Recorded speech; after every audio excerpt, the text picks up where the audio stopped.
नमस्कार साथियों, स्वागत है आपका आपके अपने चैनल एग्जाम वॉरियर में। एग्जाम वॉरियर आ गया है आपके पास बिहार एक परिचय का पार्ट 12 लेकर के। आपको बता दें कि ये बिहार एक परिचय पुस्तक है। इम्तियाज अहमद और रजनीश कुमार की यह पुस्तक है। एमसीक्यू का ये सीरीज है, ठीक है। और अगर हम आगे देखें तो मैं आपको बता दूं कि ये जो पुस्तक है इसमें जो एमसीक्यूज है ये आपको बीपीएससी, बिहार दरोगा, Bihar police, BPSC, sorry BSSC, अभी जो होने वाली है परीक्षा सचिवालय सहायक वाली, वो परीक्षा, ठीक है। आ, बिहार पुलिस कांस्टेबल मद्य निषेध की परीक्षा भी अभी होने वाली है बिहार में, तो उन सब के लिए बहुत ही उपयोगी है। और अगर हम आगे देखें तो ये हमारा न्यू एडिशन है, नवीन संस्करण है, 10वां एडिशन है। 2022 में इस पुस्तक को खरीदा गया है और ये बिल्कुल अपडेटेड पुस्तक है। 150 रुपए की ये पुस्तक आती है, लेकिन अब मैं आपको हर वीडियो में बताती हूँ कि आपको 150 रुपए की खर्च करने की कोई ज़रूरत नहीं है। बस आप एग्जाम वॉरियर को फॉलो करिए और आप इस पुस्तक में जितने भी एमसीक्यूज है सबको आराम से क्लियर कर पाएंगे। इस पुस्तक की बात करें तो इसमें जो भी इस पुस्तक की जो भी विशेषता है वो यहाँ पर लिखी है, तो आप चाहे तो इसको पढ़ सकते हैं। मैं स्लोली स्क्रॉल कर देती हूँ। आपको बता दूं कि ये एग्जाम वॉरियर का चैनल है। अगर आप हमारे इस चैनल पर नए हैं तो इस चैनल को फटाफट से सब्सक्राइब कर लीजिए, क्योंकि आपको यहाँ पर हर एक कॉम्पिटिटिव एग्जाम्स के लिए टेस्ट सीरीज मिलेंगी, एमसीक्यूज मिलेंगे, घटना चक्र, करंट अफेयर्स, सब कुछ हम लोग करवाने वाले हैं। हम और हमारी टीम दिन रात आप लोगों के लिए मेहनत करने में लगी है। आप देख सकते हैं कि यहाँ पर इम्तियाज अहमद का नाम लिखा है, रजनीश कुमार का नाम लिखा है। आगे हम चलते हैं तो आप हमको मिलेगा एक बिहार का पॉलिटिकल मैप। उसके बाद हम विषय सूची को देखें तो बिहार का इतिहास एवं संस्कृति हम लोगों ने कंप्लीट करवा दिया है। एक मिनट फ्रेंड्स, इसको हमने कंप्लीट करवा दिया है। बिहार में स्वतंत्रता संघर्ष ये भी हमारे द्वारा कंप्लीट करवा दिया गया है, ठीक है। अभी अभी हम लोग स्टार्ट करने वाले स्वतंत्रोत्तर बिहार। स्वतंत्रोत्तर बिहार हम लोग स्टार्ट करेंगे। और मैं सोच रही हूँ कि इस 7 जो ये चैप्टर है इसको एक ही वीडियो में ले आऊं, सही रहेगा। ये छोटा छोटा चैप्टर है, अगर आपको एक ही वीडियो में मिल जाता है तो ये अच्छा हो जाएगा। तो मैं इसको एक ही वीडियो में ले आती हूँ। तो बिना समय को नष्ट किए हम अपने लक्ष्य की तरफ बढ़ते हैं, लक्ष्य की तरफ अपना पहला कदम रखते हैं। तो आप देख सकते हैं ये सब तो मैंने कंप्लीट करवा दिया है। हम आ जाएंगे स्वतंत्रोत्तर बिहार वाले पेज पर। ये आ गया हमारा स्वतंत्रोत्तर बिहार। इस टॉपिक को स्टार्ट करने से पहले मैं आपको बता दूं कि एग्जाम वॉरियर का चैनल है। अगर आप इस चैनल पर नए हैं तो इस चैनल को सब्सक्राइब कर लीजिए और इस वीडियो को लाइक करते हुए हम आगे बढ़ते हैं। और आपको एग्जाम वॉरियर की विशेषता के बारे में मैं ज़्यादा कुछ नहीं कहूँगी। अगर आप चाहें तो हमारे चैनल पर जाकर के चेक कर सकते हैं। हमने इस बुक को स्टार्ट किया है, इस बुक को पूरा कंप्लीट करवाएंगे। उसके बाद हम लोग घटना चक्र, और आपको बता दें कि अभी हम लोगों ने प्रवीण सर की के द्वारा जो करंट अफेयर्स जारी किया जाता है एडिटेरिया का, उसको भी स्टार्ट किया है। स्पीडी का हम मास्टर वीडियो आपको उपलब्ध करवाएंगे, ये वादा है हमारा। और अगले 24 घंटे में स्पीडी का मास्टर वीडियो हम आपको उपलब्ध करवा देंगे हमारे चैनल पर। आप एग्जाम वॉरियर को चैनल को सब्सक्राइब करके रखिए, ताकि जब भी स्पीडी आए तो फटाफट से आपको नोटिफिकेशन मिल जाए फ्रेंड्स। तो चलिए इसी के साथ आज ज़्यादा बात ना करते हुए हम पहले प्रश्न को देख लेते हैं। तो हमारा पहला प्रश्न है आपके स्क्रीन पर आपके सामने, तो इसको मैं पढ़ देती हूँ। भारत का वह प्रथम राज्य जिसने भूमि सुधार कानून बनाया था। तो वह प्रथम राज्य जो है ना बिहार है फ्रेंड्स, जिसने भूमि सुधार कानून बनाया था। देश के किस राज्य में सबसे पहले जमींदारी उन्मूलन कानून बना था? तो बिहार में सबसे पहले जमींदारी उन्मूलन कानून बना था, ठीक है। भारत के संविधान में पहला संशोधन किस राज्य के कारण हुआ था? तो ये जो है ना बिहार के कारण ही हुआ था। स्वतंत्रता के उपरांत बिहार में उग्र छात्र आंदोलन की शुरुआत कब हुई थी? तो 1955 में होती है। स्वतंत्रता के उपरांत मतलब स्वतंत्रता के बाद बिहार में उग्र छात्र आंदोलन की शुरुआत 1955, याद रखेंगे आप, ठीक है। स्वतंत्र भारत का पहला छात्र आंदोलन कहाँ हुआ था? तो आप सब जानते हैं, बहुत अच्छे से वाकिफ है, पटना में हुआ था, ठीक है। बिहार के किस नदी बांध के लिए पहली बार श्रमदान का प्रयोग हुआ तथा भारत सेवक समाज का गठन किया गया? तो ये जो है ना कोसी बांध के लिए किया गया था फ्रेंड्स, ठीक है। अगला क्वेश्चन हम देखते हैं। बिहार में किस वर्ष सरकार विरोधी प्रदर्शक में पुलिस की गोली से 35 छात्रों की मृत्यु हो गई थी? तो ये जो है ना फ्रेंड्स 1967 में हुआ था। बिहार में 1967 में जिगर का टुकड़ा कहा गया था। किसको जिगर का टुकड़ा कहा गया था? छात्रों को जिगर का टुकड़ा कहा गया था, याद रखिएगा आप इसको, ठीक है। और किसने कहा था? तो महामाया प्रसाद ने छात्रों को जिगर का टुकड़ा कहा था। पटना स्थित शहीद स्मारक का औपचारिक अनावरण कब हुआ था? तो 1956 में हुआ था, याद रखेंगे आप। बीपीएससी, बिहार दरोगा, इन सब चीजों के लिए जो है ना, इन सब एग्जाम्स के लिए ये क्वेश्चन बहुत इंपॉर्टेंट होता है फ्रेंड्स, इसलिए इसको याद रखिएगा। बिहार में नक्सलवाद की शुरुआत कब होती है? तो 1967 टू 69 के बीच होता है नक्सलवाद का शुरुआत। बिहार में नक्सलवाद की शुरुआत किस जिले से होती है फ्रेंड्स? तो ये भोजपुर जिले से हुई थी। देश में पहली बार राजनीतिक जांच आयोग का गठन किस राज्य में हुआ था? तो ये जो है फ्रेंड्स बिहार में हुआ था। बिहार में पहली गैर कांग्रेसी सरकार का गठन कब हुआ था? तो 1967 में हुआ था पहली गैर कांग्रेसी सरकार का गठन। बिहार में पहली गैर कांग्रेसी सरकार के मुख्यमंत्री कौन थे? तो महामाया प्रसाद जो है पहली गैर कांग्रेसी सरकार के मुख्यमंत्री थे। ठीक है। बिहार में किस सरकार ने सर्वप्रथम स्कूलों में अंग्रेजी की पढ़ाई की अनिवार्यता समाप्त कर दी थी? तो ये जो है ना महामाया सरकार थी, महामाया प्रसाद जी की सरकार थी जिसने सर्वप्रथम स्कूलों में अंग्रेजी की शिक्षा की अनिवार्यता को समाप्त कर दिया था। संपूर्ण क्रांति देश के किस राज्य से संबंधित है? तो आप सबको पता है कि बिहार राज्य से संबंधित है। और संपूर्ण क्रांति में ऐसे कौन से जो हमारे क्रांतिकारी कहेंगे या फिर नेता कह सकते हैं, बहुत महत्वपूर्ण भूमिका उन्होंने निभाया था, आप नीचे कमेंट बॉक्स में बताइएगा। ठीक है। बिहार में छात्र या जेपी आंदोलन की शुरुआत किस वर्ष हुई थी? तो आप सबको पता है 1974 में हुई थी। बिहार राज्य के सीमाओं का स्वतंत्रता उपरांत सर्वप्रथम गठन कब हुआ था? तो 1956 में हुआ था। ठीक है। बिहार में सर्वप्रथम साझा सरकार का गठन कब हुआ था? तो 1967 में हुआ था। संपूर्ण क्रांति का नेतृत्व किसने किया था फ्रेंड्स? तो जयप्रकाश नारायण, आप सबको पता है। बिहार की संपूर्ण क्रांति की शुरुआत की थी तो किसने की थी? छात्रों ने की थी। चंपारण आंदोलन की शुरुआत किसानों ने और संपूर्ण क्रांति की शुरुआत छात्रों ने। ठीक है। बिहार के किस आंदोलन को दूसरी जंग आजादी कहा गया था? तो ये जो है ना संपूर्ण क्रांति को ही दूसरी जंग आजादी कहा गया था। संपूर्ण क्रांति की शुरुआत हुई थी, कहाँ से हुई थी? तो आप सबको पता है पटना से हुई थी। बिहार में 1974 के छात्र आंदोलन का नाम संपूर्ण क्रांति किसने दिया था? तो जयप्रकाश ने दिया, जयप्रकाश नारायण जी ने दिया था। बिहार के जेपी आंदोलन या संपूर्ण क्रांति से संबंधित कौन सा कथन गलत है, आपको ये बताना है। ठीक है। जयप्रकाश नारायण ने इस आंदोलन का नेतृत्व अपने हाथ में इस शर्त पर लिया था कि आंदोलन शांतिपूर्ण होगा, ये बिल्कुल सही बात है। ठीक है।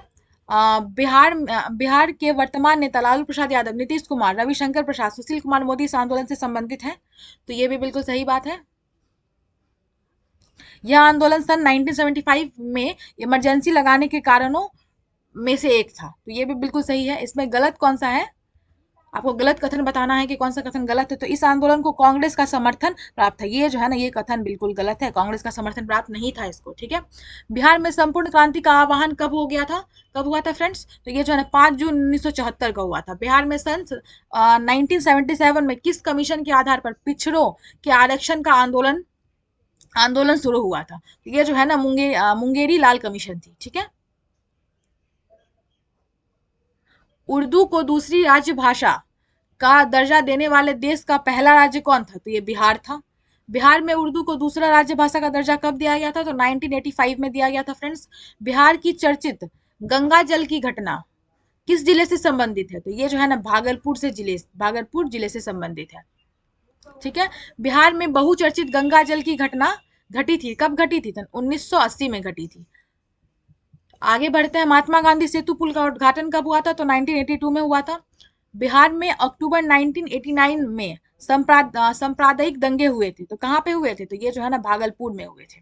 ठीक है। बिहार में डीएमजी कृष्णैया हत्याकांड की घटना कब घटी थी? तो दिसंबर 1994 में घटी थी। बिहार में बोधगया में स्थित महाबोधि मंदिर विश्व विरासत घोषित किया गया था, तो आपको बता दें कि 2002 में इसको विश्व विरासत घोषित किया गया था। बिहार के जहानाबाद में जेल लूट की घटना कब घटी थी? तो 19 नवंबर 2005 को घटी थी फ्रेंड्स। अब हम आ जाते हैं बौद्धिक संपदा पर। बौद्धिक संपदा को स्टार्ट करने से पहले मैं आपको बता दूं कि ये एग्जाम वॉलेट का चैनल है और यहाँ पर आपको ऑल कॉम्पिटेटिव एग्जाम्स के लिए, चाहे वो बीपीएससी हो, बिहार दरोगा हो, बीएसएससी हो, सीजीएल हो, एसएससी हो, सबके लिए आपको ऑब्जेक्टिव उपलब्ध करवाए जाएंगे। एमसीक्यू सीरीज होगी और टेस्ट सीरीज भी है, जो कि बिहार के इंस्टीट्यूट जो भी हैं और दिल्ली के मुखर्जी नगर के भी कुछ इंस्टीट्यूट के आपको लाइक दृष्टि, ठीक है, इन सब इन सब का आपको टेस्ट सीरीज भी अवेलेबल करवाया जाएगा।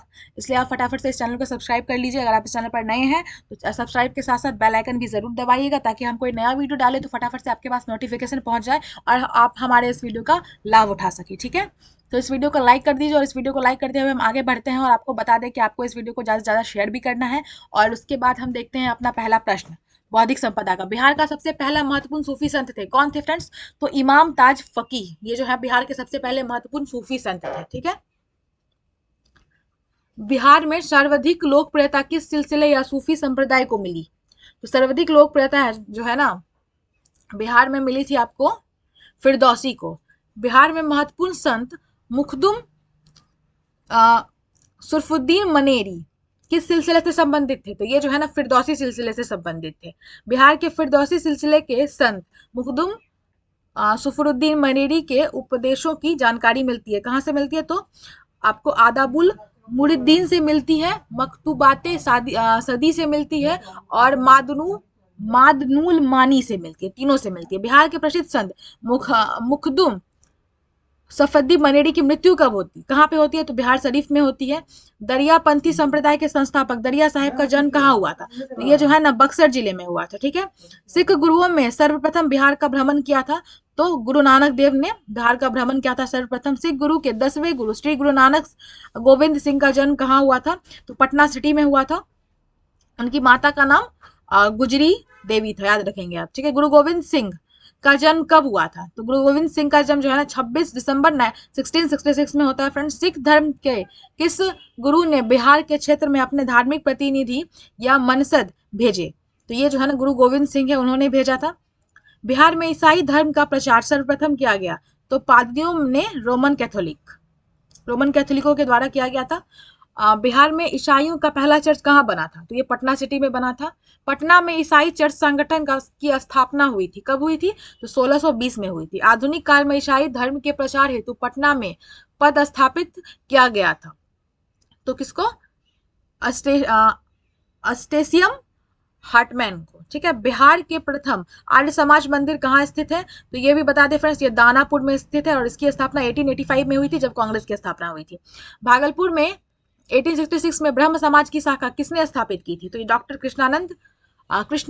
कृष्णनंदन घोष ने की थी। बिहार में अघोर कामिनी देवी, गुरु नानक सेन, प्रकाश चंद्र रॉय इत्यादि संबंधित हैं, तो किस चीज से संबंधित है? तो ये ब्रह्म समाज से संबंधित है। रामकृष्ण मिशन की बिहार में पहली शाखा कहाँ? तो पटना में खुली थी, और ये जो है ना पटना में इसकी पहली शाखा खुली 1922 में। बिहार में जितेंद्र नाथ मुखर्जी तथा डॉक्टर राजेश्वर प्रसाद ओझा संबंधित है, तो ये जो है ना फ्रेंड्स रामकृष्ण मिशन से संबंधित है। बिहार के पूर्णेंदु नारायण सिन्हा और सरफराज हुसैन खां एवं मधुसूदन प्रसाद निम्न में से किस संस्था से संबंधित है? तो ये जो है ना थियोसोफिकल सोसाइटी से संबंधित है। पटना के फुलवाड़ी शरीफ में स्थित मुस्लिमों या मुसलमानों की एक महत्वपूर्ण संस्था इमारत सरिया की स्थापना किसने की थी? तो ये जो है ना मौलाना मोहम्मद सज्जाद ने की थी। जमीयतुल उलेमाई हिंद की शाखा बिहार से में संगठित थी, तो कहाँ किसके द्वारा संगठित थी फ्रेंड्स? तो मौलाना मोहम्मद सज्जाद ने। ठीक है, बिहार के किस गवर्नर के बारे में कहा जाता है कि उसने ईसाई धर्म को ग्रहण कर लिया था? तो ये जो है ना मुकर्रब खां है, इन्होंने ईसाई धर्म को ग्रहण कर लिया था, याद रखेंगे आप। निम्न में से कौन सा विश्वविद्यालय प्राचीन बिहार में स्थित नहीं था? तो ये जो है ना फ्रेंड्स ये था विक्रमशिला विश्वविद्यालय, ये प्राचीन बिहार में स्थित नहीं था। नालंदा विश्वविद्यालय में किस विदेशी यात्री ने अध्ययन नहीं किया था? इब्न बतूता जो है वो नालंदा विश्वविद्यालय में अध्ययन नहीं किया था उन्होंने। नालंदा विश्वविद्यालय के आचार्य थे, कौन थे फ्रेंड्स? तो ये जो है ना दिगनाथ और सीलभद्र दोनों नालंदा विश्वविद्यालय के आचार्य रह चुके थे। आतिश दीपांकर आचार्य थे, कौन से विश्वविद्यालय के फ्रेंड्स? तो विक्रमशिला विश्वविद्यालय के। आगे अगर हम देखें तो ब्रह्म समाज के संस्थापक राजा राम मोहन राय ने फारसी शिक्षा ग्रहण की थी, तो कहाँ पे ग्रहण की थी? पटना में। प्राचीन बिहार के मिथिला से संबंधित थे, तो कौन थे फ्रेंड्स मिथिला से संबंधित? गौतम, याज्ञवल्लभ और लक्ष्मणधर तीनों मिथिला से संबंधित है। कीर्तिमाला और कीर्ति पताका के रचनाकार विद्यापति का संबंध बिहार के किस क्षेत्र से है? तो विद्यापति जी का संबंध है बिहार के मिथिला क्षेत्र से। ठीक है, हिंदी के प्रसिद्ध साहित्यकार भारतेंदु हरिश्चंद्र की समस्त कृतियां प्रकाशित हुई थी, किसमें? क्या है? खड़ग विलास प्रेस से। ठीक है, प्रकाशित की गई थी। बिहार के साहित्यकार है तो रामधारी सिंह दिनकर, गोपाल सिंह नेपाली और पंडित राम अवतार शर्मा, तीनों जो है बिहार के बहुत ही प्रसिद्ध साहित्यकार हैं। ठीक है, हिंदी कविता क्षेत्र से संबंधित बिहार के हैं। तो कौन कौन है भाई? तो कुमार विमल, डॉक्टर वचनदेव कुमार और डॉक्टर सुमन सर, तीनों जो है हिंदी क्षेत्र से संबंधित है और बिहार से संबंधित है। ठीक है, बिहार के प्रसिद्ध उपन्यासकार कौन है? तो श्री नागार्जुन, फानेश्वर नाथ रेणु और रविन्द्र साह पुष्प, तीनों जो है बिहार के प्रसिद्ध उपन्यासकार हैं। भोजपुरी भाषा की विश्व प्रसिद्ध कृति विदेशिया के रचनाकार कौन है? तो भिखारी ठाकुर जो है विदेशिया के रचनाकार हैं। ठीक है, भोजपुरी का जन कवि किसे कहा जाता है? भोजपुरी का जन कवि हम कहते हैं भिखारी ठाकुर को। ठीक है, ज्योतिश्वर ठाकुर द्वारा रचित वर्ण रत्नाकर किस भाषा की प्रसिद्ध रचना है? तो ये जो है ना मैथिली भाषा की प्रसिद्ध रचना है। मगही भाषा से संबंधित साहित्यकार है तो जो है ना लक्ष्मी नारायण पाठक, सुरेश दुबे और योगेश्वर सिंह योगेश, तीनों जो है मगही भाषा के से संबंधित प्रसिद्ध साहित्यकार हैं। आपको बिहार का पहला अंग्रेजी अखबार कौन सा था? तो ये जो है ना द बिहार हेराल्ड जो है बिहार का पहला अंग्रेजी अखबार था। बिहार का प्रथम उर्दू अखबार कौन सा है? तो बिहार का प्रथम उर्दू अखबार है नूरुल अनवार। बिहार का पहला हिंदी अखबार बताना है आपको, तो बिहार बंधु। 1881 में इंडियन क्रॉनिकल का प्रकाशन बिहार में कहाँ से हुआ था फ्रेंड्स? तो ये जो पटना से होता है। 1924 में दी पटना टाइम्स का प्रकाशन आरंभ किया गया था, किसके द्वारा? मोहम्मद यूनुस के द्वारा। दरभंगा के महाराज कामेश्वर सिंह ने 1931 में किस अंग्रेजी समाचार पत्र की शुरुआत की थी? तो ये जो है ना द इंडियन नेशन की शुरुआत की गई थी और पटना से प्रकाशित होता था ये फ्रेंड्स। बिहार का प्रथम हिंदी दैनिक था तो कौन सा? सर्व हितैषी जो है भारत का प्रथम हिंदी दैनिक था और यह भी पटना से प्रकाशित होता था फ्रेंड्स। उर्दू के प्रसिद्ध कवि मिर्जा अब्दुल कादिर बेदिल कहाँ के रहने वाले थे? तो ये जो है ना बिहार के रहने वाले थे। अगला हम देखते हैं बौद्धिक संपदा में ही आपको बताना है रचनाकार की रचना का नाम बताना है। तो इमादुद्दीन जो है कलंदर, इनकी रचना कौन सी है फ्रेंड्स? तो इनकी रचना है सिरात मुस्तकीम, ये गद्य है। ठीक है, अली मोहम्मद साद की रचना है मैखान ए इस्लाम। ठीक है, अजीमुद्दीन अहमद की जो है वो है गुलेन गमा, कविता संकलन है ये फ्रेंड्स। और प्रोफेसर कलीमुद्दीन अहमद की जो रचना है वो है उर्दू शायरी पर एक नजर। आगे बढ़ते हैं 48 नंबर क्वेश्चन। उर्दू भाषा में बिहार का पहला इतिहास नक्शे पायदार की रचयिता कौन थे? तो इनकी रचना मोहम्मद साद ने की थी। बिहार पर उर्दू भाषा में पहली ऐतिहासिक रचना किसने लिखी थी? तो जो है ना इसमें उपयुक्त में से कोई नहीं होगा, इन तीनों में से किसी ने नहीं लिखा था। बिहार राज्य के प्रमुख प्रचलित भाषाओं में सम्मिलित नहीं था, तो ये जो है ना अवधी भाषा है। आपको पता है कि ये बिहार की भाषा नहीं है। ठीक है, मगही भाषा का प्रथम कवि किसे माना जाता है? तो ईशान को माना जाता है मगही भाषा का प्रथम कवि। नालंदा विश्वविद्यालय में शिक्षा का माध्यम क्या था? तो पाली भाषा। निम्नलिखित में से बिहार के कौन से एक जिले में भोजपुरी बोली नहीं जाती है? तो ये जो है ना दरभंगा जिला है जहाँ भोजपुरी नहीं बोली जाती है। मैथिली भाषा को भारतीय संविधान की 8वीं अनुसूची में किस वर्ष सम्मिलित किया गया था? इस बात को आप याद रखिएगा, 2003 में सम्मिलित किया गया था। ठीक है, बाबा ठाकुर दास ने पटना में किस सोसाइटी की स्थापना की थी? तो पटना में जो है ना रामकृष्ण मिशन सोसाइटी की स्थापना की गई थी बाबा ठाकुर दास के द्वारा। देखिए 66वीं बीपीएससी का जो री एग्जाम हुआ था ना उसमें यह प्रश्न पूछा गया था। तो जैसा कि मैंने आपको बताया था कि मैं इसको आगे तक अभी जारी रखूंगी इस वीडियो में ही, कि मैंने सोचा है कि इसको मैं यहाँ तक कंप्लीट करवा दूं। तो अभी हमने बौद्धिक संपदा पढ़ लिया है, ये देखिए फ्रेंड्स हमने बौद्धिक संपदा तक पढ़ लिया, स्वतंत्र उत्तर बिहार दोनों पढ़ लिया। अब हम लोग जो है ना कला एवं संस्कृति, पर्यटन एवं खेल जगत और शिक्षा एवं साक्षरता, इस तीनों को आज पढ़ के इसी पीडीएफ नंबर हाँ पार्ट 12 में इस तीनों को भी कर लेते हैं। टोटल 5 हमारा टॉपिक हो जाएगा इसमें। आपको बता दूं कि टोटल 5 टॉपिक हो जाएगा हमारा पार्ट 12 में। ठीक है,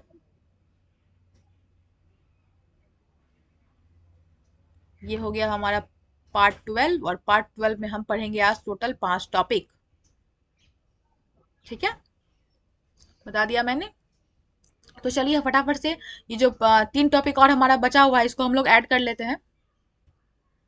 इसके लिए मुझे अपना पेज ऐड करना पड़ेगा इसमें फ्रेंड्स, तो फटाफट से पहले हम पेज ऐड करते हैं फिर आपसे मिलते हैं।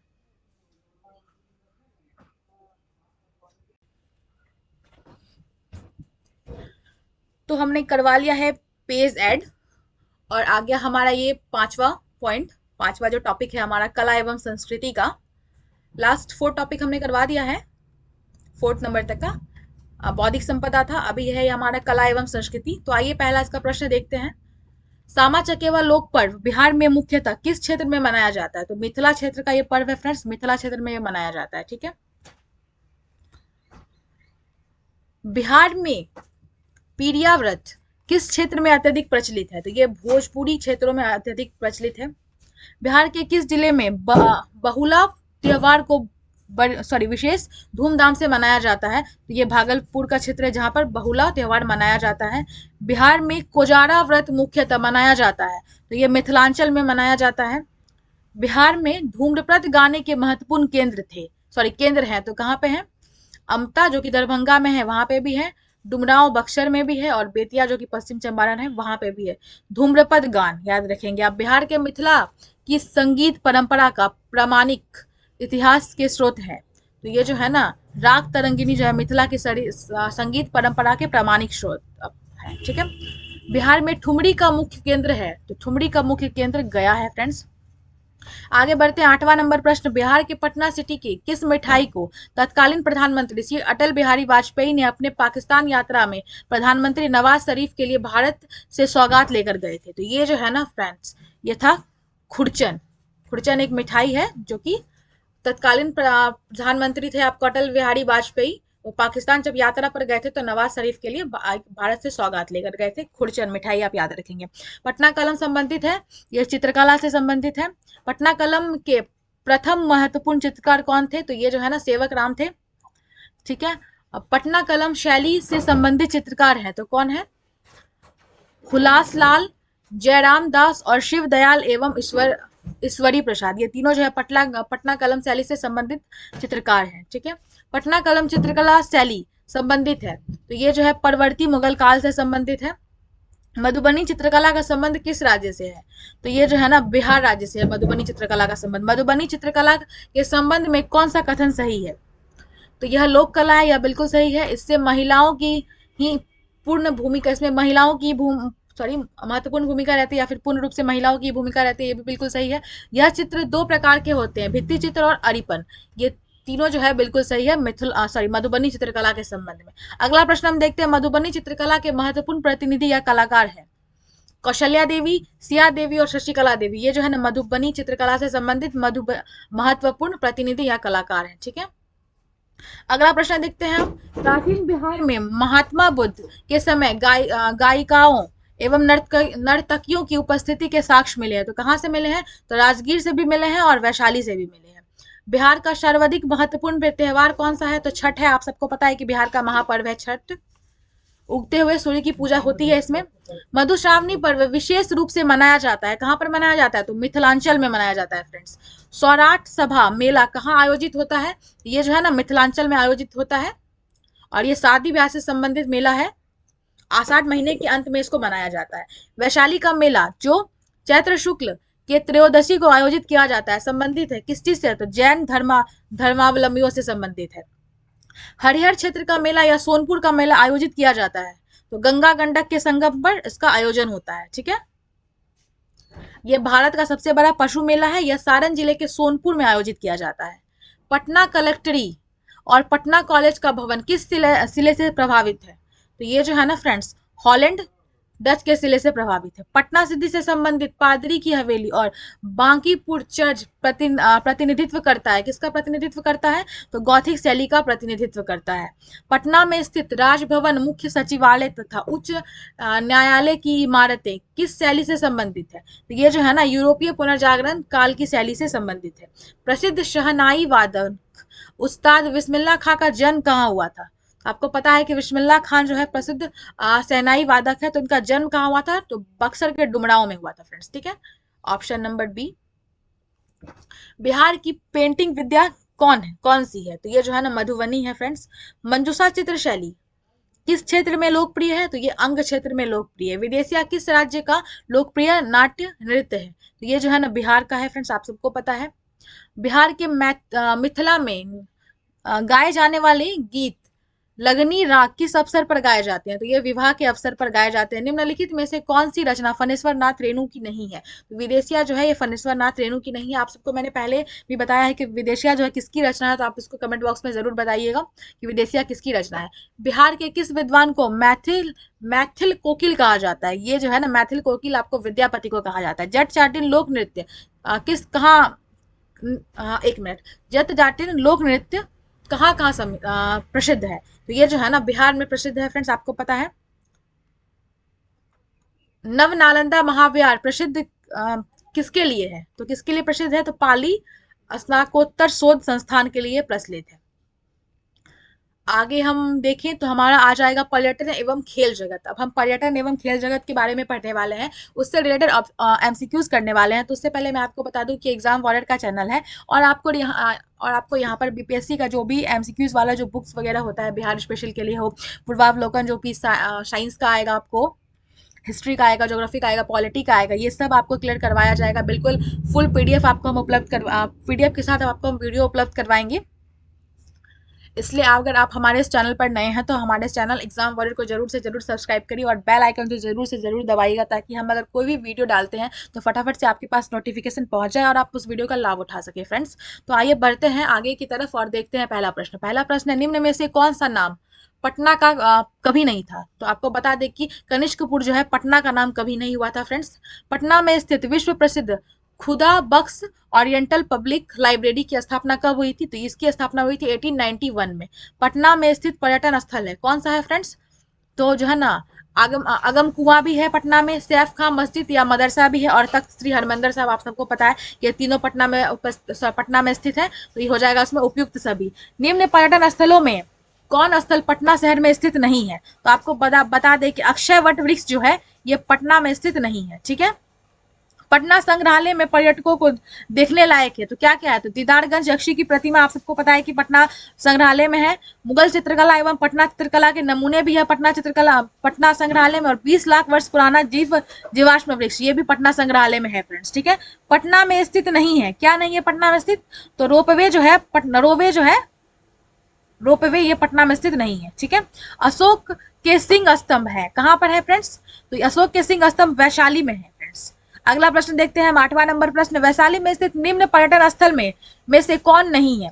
तो ये जो है ना नाथनगर जो है वैशाली में स्थित नहीं है। हिंदुओं का पवित्र तीर्थ स्थल विष्णुपद मंदिर स्थित है, तो कहां पर स्थित है? तो ये गया में स्थित है। गया शहर में पर्यटकों को देखने लायक क्या क्या है? तो अक्षय वट वृक्ष बता दें आपको है। उसके बाद अगर हम आगे बढ़ते हैं तो ब्रह्मयोनी पहाड़ी भी गया में है, और सूर्य मंदिर जो है ये भी जो है गया में है। आगे बढ़ते हैं, गया शहर किस नदी के किनारे बसा हुआ है? तो आपको बता दें कि फल्गु नदी के किनारे गया शहर बसा हुआ है। महाबोधि मंदिर स्थित है फ्रेंड्स महाबोध गया में। ठीक है। मखदूम सुरफुद्दीन याहिया मनेरी साहब की दरगाह कहाँ है? तो ये बिहार शरीफ में है। राजगीर में पर्यटकों के लिए दर्शनीय है, देखने लायक क्या क्या है? तो जरासंघ का अखाड़ा है राजगीर में आपको। ठीक है। गिरिधकुट पर्वत ये भी जो है आपका राजगीर में है, और मखदूम साहब का हुजरा ये भी राजगीर में है। राजगीर के गिरिधकुट पर्वत पर मगध के किस शासक को भगवान बुद्ध ने बौद्ध धर्म से दीक्षित किया था? तो बिंबिसार को किया था दीक्षित बौद्ध धर्म से। राजगीर में रोपवे का निर्माण किस देश की सरकार के सहयोग से किया गया था? तो ये जो है ना जापान देश की सरकार के सहयोग से किया गया था। निम्न में से कौन सा स्थल राजगीर में स्थित नहीं है? तो ये जो स्थल है ना वो मलिक बया का मकबरा है, जो कि राजगीर में स्थित नहीं है। पावापुरी में स्थित कमल रूपी तालाब के बीच निर्मित जल मंदिर का संबंध है, तो किससे फ्रेंड संबंध है? तो जैन धर्म से संबंध है। प्रसिद्ध अजगैबी नाथ का मंदिर कहाँ है? तो ये भागलपुर में है। नालंदा विश्वविद्यालय की सर्वप्रथम पहचान की थी, किसने पहचान की थी? तो अलेक्जेंडर कनिंघम ने, पुरातत्ववेत्ता थे, इन्होंने पहचान की थी नालंदा विश्वविद्यालय की सर्वप्रथम। प्राचीन नालंदा विश्वविद्यालय से संबंधित कौन सी बातें सत्य है? तो यहाँ नामांकन के लिए प्रवेश परीक्षा ली जाती थी, यह बात बिल्कुल सही है। यहाँ शिक्षा का अंतर्राष्ट्रीय केंद्र था, यह भी बिल्कुल सही है। नालंदा विश्वविद्यालय को इब्न बख्तियार खिलजी ने काफी क्षति पहुंचाया था। ये तीनों कथन जो है नालंदा विश्वविद्यालय के बारे में बिल्कुल सही है। बोध गया के स्मारकों में नहीं है, कौन सा शामिल नहीं है? तो हरिश्चंद्र मंदिर जो है बोध गया के स्मारकों में शामिल नहीं है। विश्व शांति स्तूप कहाँ स्थित है फ्रेंड्स? तो ये राजगीर में स्थित है। रोहतासगढ़ में स्थित दर्शनीय स्थल है। आपको बताना है कि रोहतासगढ़ में देखने लायक कौन कौन सा स्थल है। तो महादेवी मंदिर रोहतासगढ़ में है, हरिश्चंद्र मंदिर भी है और रोहताशन मंदिर भी है। ठीक है, आगे बढ़ते हैं। 25वां नंबर प्रश्न आपके स्क्रीन पर आपके सामने, मुंगेर के दक्षिण पश्चिम में दक्षिण पश्चिम में स्थित सूरजगढ़ा इतिहास में किस लिए प्रसिद्ध है? सूरजगढ़ा जो है मुंगेर में स्थित है, किस लिए प्रसिद्ध है? तो यहाँ पर क्या हुआ था, शेरशाह और नुहानी पठान के बीच युद्ध, ये जो है शेरशाह और नुहानी पठान के बीच युद्ध का कारण बना था। ठीक है, आगे देखिए, बिहार के किस शहर में सबसे अधिक तीर्थयात्री आते हैं? तो ये जो है ना बोध गया है, जहां पर सबसे अधिक तीर्थयात्री आते हैं। जैन धर्मावलंबियों का मुख्य तीर्थ स्थल है, तो ये आपको बता दें पावापुरी और वैशाली दोनों जो है जैन धर्म के लिए बहुत ही मुख्य तीर्थ स्थल है और पवित्र स्थल है। ठीक है, संत सुरफुद्दीन याहिया मनेरी का मकबरा किस जिले में है? तो ये पटना जिले में है। थावे का तीर्थ स्थल कहाँ स्थित है? तो ये आपको गोपालगंज में स्थित है। पूर्व चंपारण जिला में अरेराज में कौन सा विश्वविख्यात मंदिर स्थित है? तो ये जो है ना शिव मंदिर जो है वो स्थित है वहां पर। बिहार आने वाले पर्यटकों की संख्या 2011 से 2018 के मध्य कितने वार्षिक वृद्धि दर से बढ़ी थी? तो ये जो है ना 7.8% से बढ़ गई थी। ठीक है, बिहार में 2018 से 19 के बीच विदेशी पर्यटकों के आने की वृद्धि दर आपको बताना है। तो ये जो है ना 1.1% बढ़ी थी। ठीक है, वर्ष 2018 से 19 में पर्यटन विभाग का स्वीकृत बजट कितना था? तो ये जो है ना फ्रेंड्स, ये बजट था 270.50 करोड़, सॉरी 0.0 करोड़, 275.0 करोड़। वर्ष 2013 में विदेशी पर्यटनों के आगमन एवं सर्वाधिक संख्या को आकर्षित करने वाले देश में 10 राज्यों में बिहार का कौन सा स्थान था? तो बिहार का जो है ना आपको छठा स्थान था। ठीक है, बिहार में पर्यटन के विकास के लिए कौन सा कार्य किए जाने की आवश्यकता है? तो बिहार की अच्छी छवि का निर्माण एवं प्रचार प्रसार करने की आवश्यकता है, बिल्कुल सही। भौतिक अधिरचना में सुधार करने की आवश्यकता है और बेहतर नागरिक सुविधाओं का विकास करने की आवश्यकता है। ठीक है, वर्ष 2019 में बिहार की यात्रा करने वाले पर्यटकों की संख्या आपको बतानी है। तो ये जो है ना 350.8 लाख थी। बिहार राज्य स्पोर्ट्स काउंसिल का गठन कब हुआ था? तो आपको बता दें 1961 में हुआ था। बिहार राज्य खेल प्राधिकरण गठन कब हुआ था? खेल प्राधिकरण का गठन होता है फ्रेंड्स आपको 1986 में। बिहार राज्य में खेल कूद को प्रोत्साहित करने का श्रेय दिया जाता है, किसे श्रेय दिया जाता है? तो मोइनुल हक को दिया जाता है। निम्न में से कौन सा कथन सही है? आपको बताना है कि कौन सा कथन सही है। बिहार राज्य क्रिकेट संघ एवं बिहार राज्य शतरंज संघ की स्थापना 1937 में हुई थी, तो यह बिल्कुल सही है। बिहार फुटबॉल संघ एवं बिहार हॉकी संघ की स्थापना 1986 में हुई थी, यह भी बिल्कुल सही है। 1975 से 76 में स्पोर्ट्स अथॉरिटी का गठन किया गया था। ये तीनों कथन जो है बिल्कुल सही है। मैनुअल हक क्रिकेट स्टेडियम कहाँ है? तो ये आपको बता दें ये पटना में है। 1929 में एमस्टरडम ओलंपिक में गोल्ड मेडल जीतने वाला भारतीय हॉकी टीम के कप्तान जयपाल सिंह कहाँ किस राज्य के थे? तो आपको बता दें कि ये बिहार राज्य के थे फ्रेंड्स।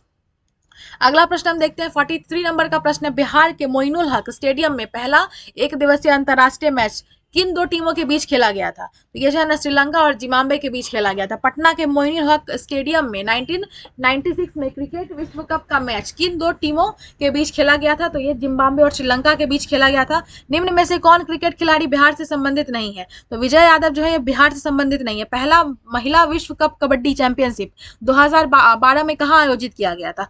तो ये जो है ना पटना में आयोजित किया गया था। बिहार में आयोजित होने वाला सुखदेव नारायण टूर्नामेंट संबंधित है, तो ये जो है ना क्रिकेट से संबंधित है। पटना स्थित मैनुअल हक स्टेडियम में अब तक कुल कितने एक दिवसीय अंतरराष्ट्रीय क्रिकेट मैच का आयोजन किया गया है? तो 2 बताया जा रहा है फ्रेंड्स। बिहार में खेलों से संबंधित कौन सा कथन गलत है? आपको बताना है कि कौन सा कथन गलत है।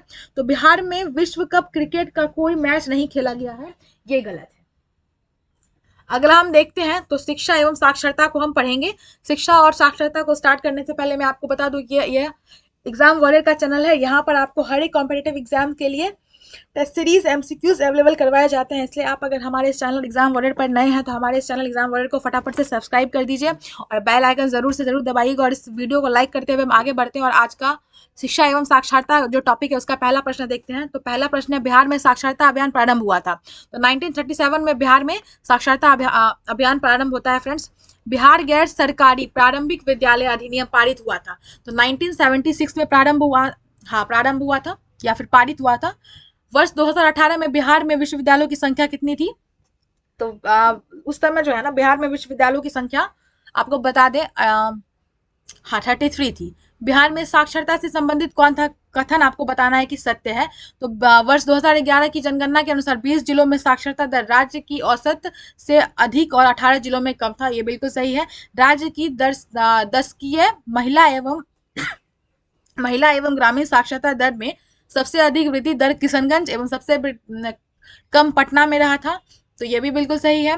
साक्षरता दरों के मामले में भारत और बिहार के बीच 17.8% का अंतर था, जो वर्ष 2011 में काफी घटकर 10.2% रह गया था। ये तीनों कथन जो है साक्षरता के बारे में, बिहार की साक्षरता के बारे में बिल्कुल सही है फ्रेंड्स। बिहार में 18 से 23 वर्ष की उम्र 23 वर्ष उम्र की युवा आबादी है। तो ये जो है ना 2011 की जनगणना के अनुसार 1.18 करोड़ है। ठीक है। केंद्र एवं राज्य सरकार द्वारा वित्त पोषित प्राथमिक शिक्षा के प्रोत्साहन के लिए शुरू की गई मध्याह्न भोजना का उद्देश्य क्या है? तो ये क्या है? बच्चों को में पोषण देना, शैक्षणिक प्रगति और सामाजिक समता तथा स्वास्थ्य एवं स्वच्छता, ये सभी जो है मध्याह्न भोजन योजना का उद्देश्य है। वर्ष 2014 से 15 से 2019 से 20 में बिहार में शिक्षा पर व्यय में वार्षिक वृद्धि आपको बताना है। तो ये जो है ना 17.3% वार्षिक वृद्धि हुई है। बिहार में समान स्कूल प्रणाली आयोग का गठन हुआ था। तो कब हुआ था? तो अगस्त 2006 में हुआ था। बिहार में वर्ष 2018 में महाविद्यालयों की कुल संख्या कितनी थी? तो 879 थी।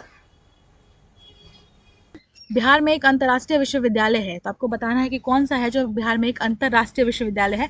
तो नालंदा विश्वविद्यालय जो है बिहार का अंतर्राष्ट्रीय विश्वविद्यालय है। बिहार में अंतर्राष्ट्रीय विश्वविद्यालय यूनिवर्सिटी ऑफ नालंदा का प्रथम विजिटर किसे बनाया गया था? ये जो है ना प्रथम विजिटर APJ अब्दुल कलाम को बनाया गया था। बिहार में national institute of technology NIT स्थित है। तो कहाँ पे है मेरे फ्रेंड्स? NIT जो है पटना में स्थित है। बिहार में एक प्रबंधन संस्थान की स्थापना की गई थी, जिसका नाम क्या था? जिसका नाम क्या है एक्चुअली? बिहार में एक प्रबंधन संस्थान की स्थापना की गई है, इसका नाम आपको बताना है।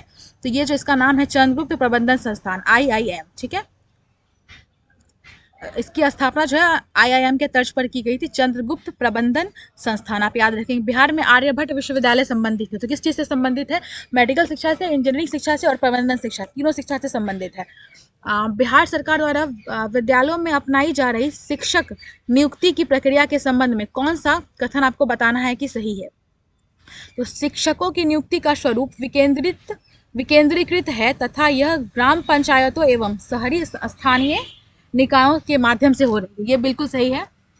जैसे कि आपको पता है कि BPSC के माध्यम से शिक्षकों की नियुक्ति नहीं होती है।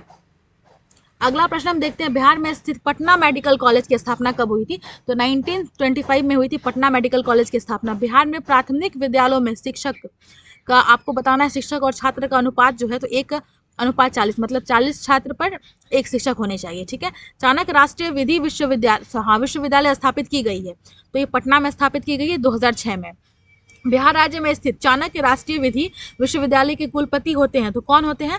तो पटना उच्च न्यायालय के जो मुख्य न्यायाधीश है वो चाणक्य राष्ट्रीय विधि विश्वविद्यालय के कुलपति होते हैं। बिहार की राजधानी पटना में किस शिक्षण संस्थान की विस्तार शाखा स्थापित की गई है?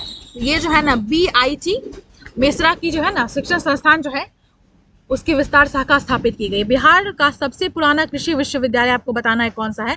तो समस्तीपुर में है बिहार का सबसे पुराना कृषि विश्वविद्यालय। ठीक है। बिहार में national institute of pharmaceutical education and research centre NIPER की स्थापना की गई थी। कब की गई? कहाँ की गई थी? तो हाजीपुर में की गई थी। बिहार में साक्षरता दर में सर्वाधिक दशकीय वृद्धि दर्ज की गई थी। कब सबसे ज़्यादा वृद्धि हुआ था साक्षरता दर में? तो 2001 से 2011 के बीच हुआ था। ठीक है। जिला शिक्षा का अध्यक्ष होता है, कौन होता है फ्रेंड्स? तो जिला शिक्षा पदाधिकारी होते हैं। बिहार में वर्ष 2018 से 19 में प्राथमिक और उच्च प्राथमिक विद्यालयों में कुल संख्या है, कितनी कुल संख्या है?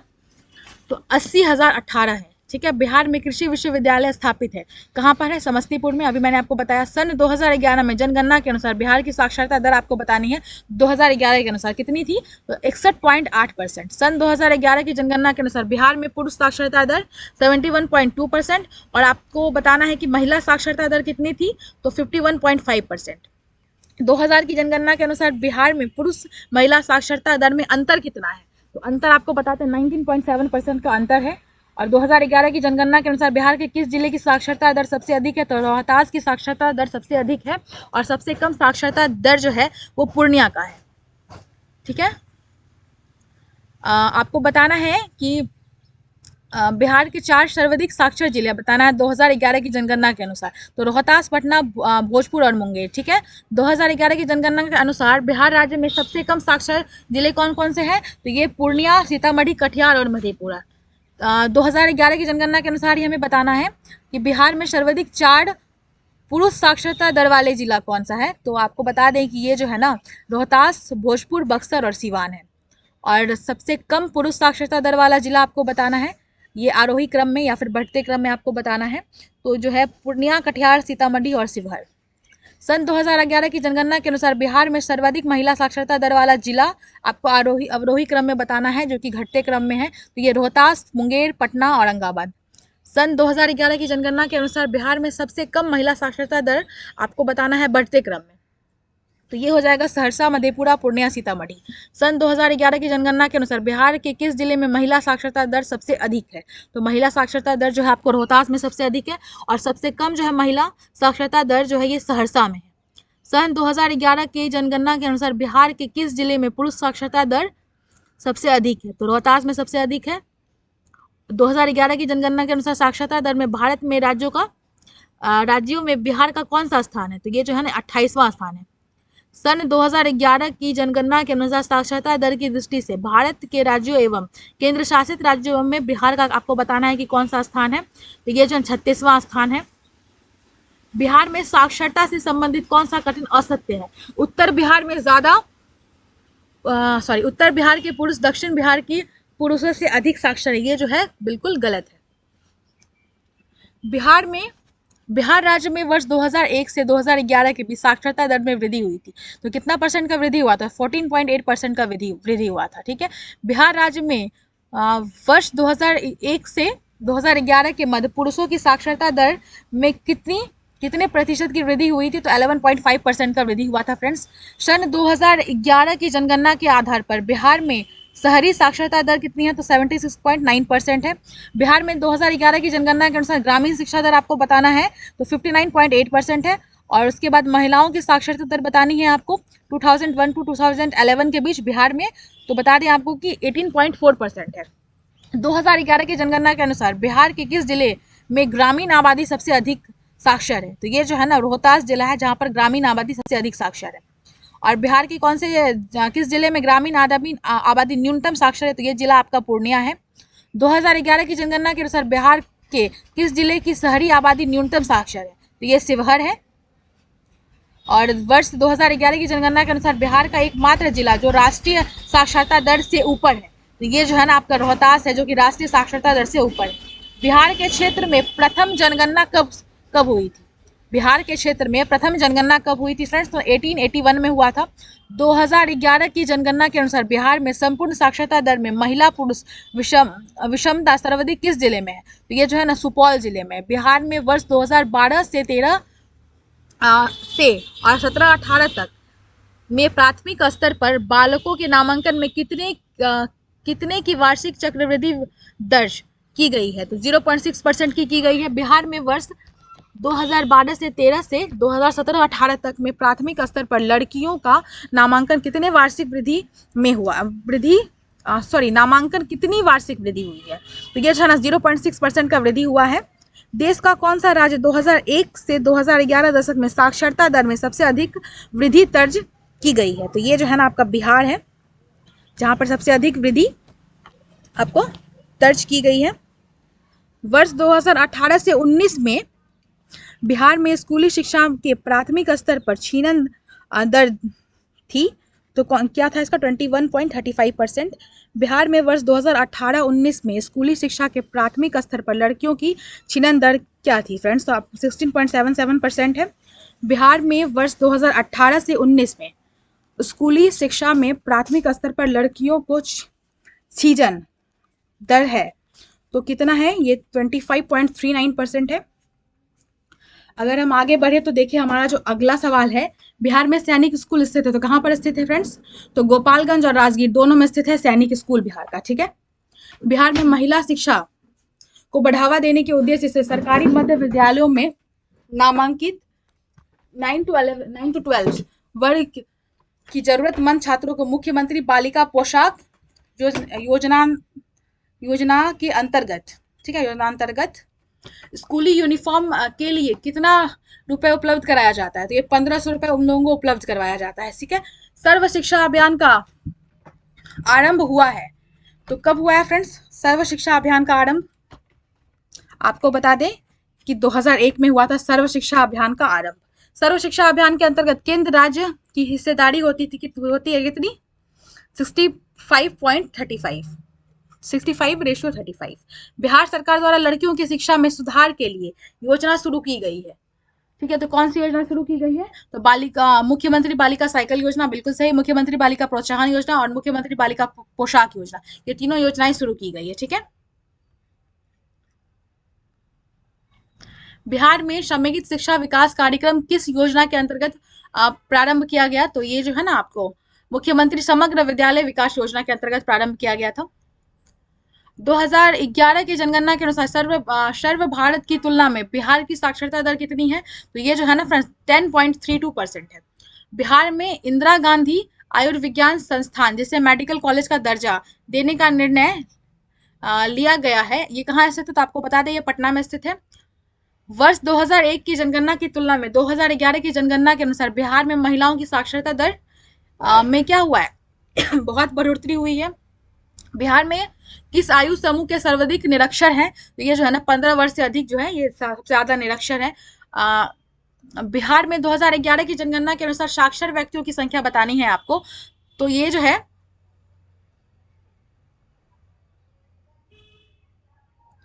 5,25,04,553। ठीक है, बिहार में शिक्षा में सुधार से संबंधित है, तो ये जो है ना अक्षर अंचल योजना, दोपहर और समझे सीखे, ये तीनों जो है शिक्षा सुधार से संबंधित है। वर्ष 2019-20 में बिहार में मध्याह्न भोजन योजना के तहत 1 से 5 तक के शामिल बच्चों को कुल आच्छादन जो प्रतिशत था वो कितना था? तो ये जो है ना 63.67 था। बिहार सरकार ने राज्य में किस शहर में अलीगढ़ मुस्लिम यूनिवर्सिटी की शाखा खोलने के लिए जमीन आवंटित किया था? तो ये किशनगंज में आवंटित किया गया था फ्रेंड्स। बिहार में अंतरराष्ट्रीय विश्वविद्यालय यूनिवर्सिटी ऑफ नालंदा के प्रथम कुलपति कौन थे? तो आपको बताना है, तो अमर्त्य सेन जो है ये वहां के प्रथम कुलपति थे। वर्ष 2011 में बिहार में साक्षरता दर में लैंगिक विषमता कितनी थी? तो ये जो है ना 19.7 थी। वर्ष 2011 में जनगणना के अनुसार बिहार के किस जिले की साक्षरता दर में लैंगिक असमानता सबसे कम है? तो ये जो है ना मुंगेर में है। वर्ष 2011 की जनगणना के अनुसार बिहार के किस जिले की साक्षरता दर में ग्रामीण शहरी असमानता सबसे कम थी? तो ये कटिहार में थी। बिहार में कहाँ IIM की स्थापना प्रस्तावित है? तो ये जो है ना गया में है। तो अभी का जो ये वीडियो है फ्रेंड्स, हमारा जो पार्ट 12 हो वो यहीं पे समाप्त होता है। और मैं आपको बता दूं कि मैंने लगभग 5 टॉपिक्स को क्लियर किया है बिहार एक परिचय का। आज थोड़ा सा लंबा वीडियो है, तो आप इस वीडियो की लंबाई को देख के तो बिल्कुल भी परेशान मत होइएगा, क्योंकि इसमें बिल्कुल 5 टॉपिक क्लियर किया गया है, वो भी बिहार एक परिचय पुस्तक, इम्तियाज अहमद और रजनीश कुमार की पुस्तक है उसका। तो आज के वीडियो को हम यही समाप्त करते हैं, और कल फिर मिलेंगे हम सुबह 6 बजे, और इसके आगे के टॉपिक को हम लोग करवाएंगे। अब लगता है कि लगभग 4 से 5 पार्ट और आएगा इसका, और इस बुक को हम समाप्त कर देंगे। ठीक है, उसके बाद हम लाने वाले हैं बिहार एक समग्र का जो थ्योरी वाला है, वो 1 लाइनर है शायद, या फिर थ्योरी वाला है, हम उसको लाएंगे, क्योंकि बच्चों का डिमांड है कि मैम उसको प्लीज़ जल्दी से जल्दी लाइए। इसको खत्म करते ही हम उसको ले आएंगे फ्रेंड्स। तो अभी के वीडियो में बस इतना ही।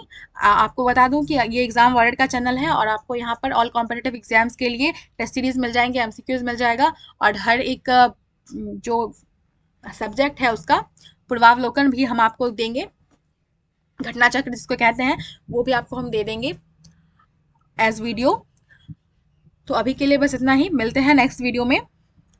तब तक आप मेहनत करिए और पढ़ते रहिए, दिन रात एक करके पढ़ना है आपको, क्योंकि आपको अपने सपनों को पूरा करना है।